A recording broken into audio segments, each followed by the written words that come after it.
নষ্ট করুন না ইচ্ছা প্রকট করନ୍ତୁ କିଛି ଡୋନେଟ୍ କରିବେ ତେଣୁ ଆଜିର ଏଇ ଯେଉଁ ସମାରୋହରେ ବହୁତ ଚାଳକ ବନ୍ଧୁମାନେ ଆଗ୍ରହ ପ୍ରକାଶ କରିଛନ୍ତି ସେମିତି ଏନକରେଜ୍ କରି ଆପଣ ଟିକେ ଦୀପଦ କୁହନ୍ତୁ ଆଜ୍ଞା। ନିଶ୍ଚିତ ରୂପେ ଧନ୍ୟବାଦ ଦେବେ ନିବେଦିତା ମ୍ୟାଡ଼ାମଙ୍କୁ ଆଉ ତାଙ୍କ ଭଉଣୀର ଆଜି ଜନ୍ମଦିନ ଉପଲକ୍ଷେ ଆଜି ଯେଉଁ ରକ୍ତଦାନ ଶିବିର କରିଛନ୍ତି ସେଥିରେ ଅନେକ ଅନୁଷ୍ଠାନ ସେଥିରେ ଟ୍ରାଫିକ୍ ଜାମ୍ ଅନୁଷ୍ଠାନ ମଧ୍ୟ ତାଙ୍କର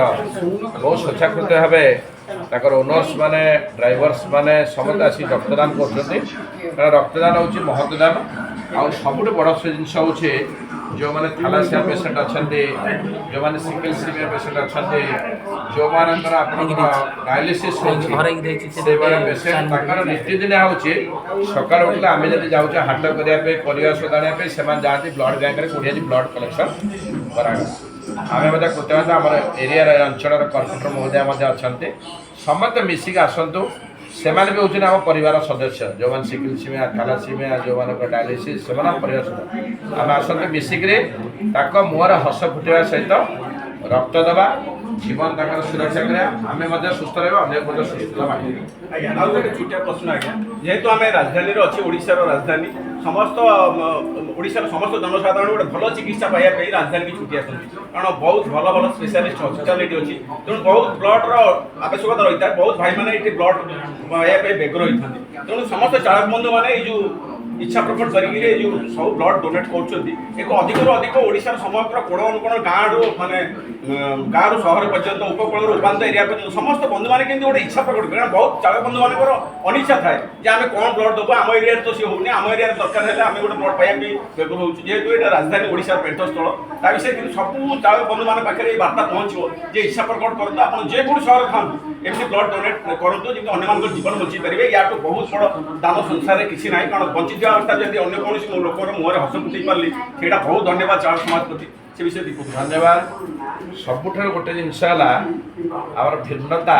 ନଥାଏ ରକ୍ତରେ ରକ୍ତ ନଥାଏ ଯେ ହିନ୍ଦୁ ମୁସଲିମ ଖ୍ରୀଷ୍ଟିଆନ ଜୈନ କିଛି ନଥାଏ ରକ୍ତ ହେଲା ସବୁ ଜିନିଷରେ ରକ୍ତରେ ଆମର ଇଚ୍ଛା ଶକ୍ତି ମଣିଷର ଇଚ୍ଛା ଶକ୍ତି ହେଲା ବଡ଼ ଜିନିଷ ରକ୍ତ ଦେଲେ ମୋ ବଡ଼ିରୁ ମଧ୍ୟ ରକ୍ତଟା ପ୍ୟୁରିଫାଏ ହେଇଯାଏ ଯେଉଁ ରକ୍ତରେ ଯାହା ଥାଏ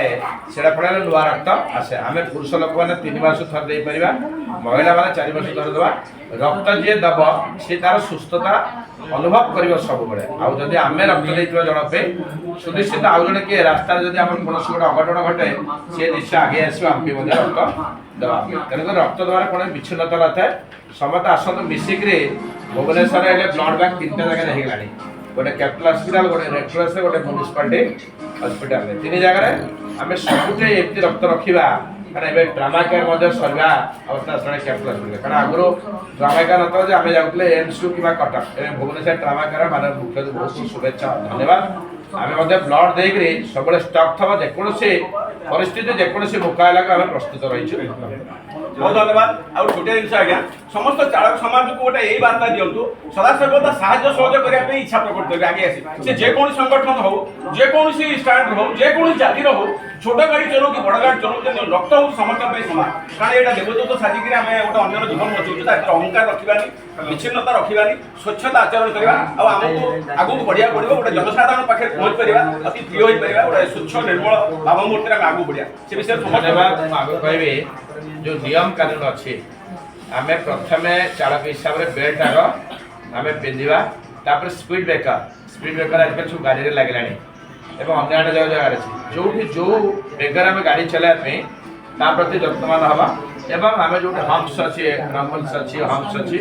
ତା ପ୍ରତି ମଧ୍ୟ ଯତ୍ନବାନ ଯଦି ଆମେ ଏଇଗୁଡ଼ାକ ସବୁ କେୟାରଫୁଲ୍ ହେଇଯିବା ତାହେଲେ ନିଶ୍ଚୟ ଚାଳକ ସୁରକ୍ଷା ଯାତ୍ରୀ ସୁରକ୍ଷା ଏବଂ ଭବିଷ୍ୟତରେ ଆମେ ଆକ୍ସିଡେଣ୍ଟରୁ ମଧ୍ୟ ଫ୍ରି ହେଇପାରିବା ଏବଂ ସବୁବେଳେ ଆମର ରହିବ ମନରେ ଯେ ସ୍ୱଚ୍ଛାକୃତ ଭାବେ ରକ୍ତଦାନ କରନ୍ତୁ ଅନ୍ୟ ଜଣେ ଯେଉଁ ଆକ୍ସିଡେଣ୍ଟ ହେଇଛି କି ଅନ୍ୟ ଯେଉଁ ଗୋଟେ ରକ୍ତ ପାଇବା ପାଇଁ ଯେଉଁ ଇଏ ହେଉଛି ବ୍ୟାକୁଳ ହେଉଛି ତାକୁ ଆମେ ରକ୍ତ ଯେମିତି କେତେବେଳେ ତା ମନରେ ନ ଆସୁଛି ରକ୍ତର ଅଭାବ ଅଛି ରକ୍ତ ସବୁବେଳେ ଅଛି ସେମାନେ ସବୁ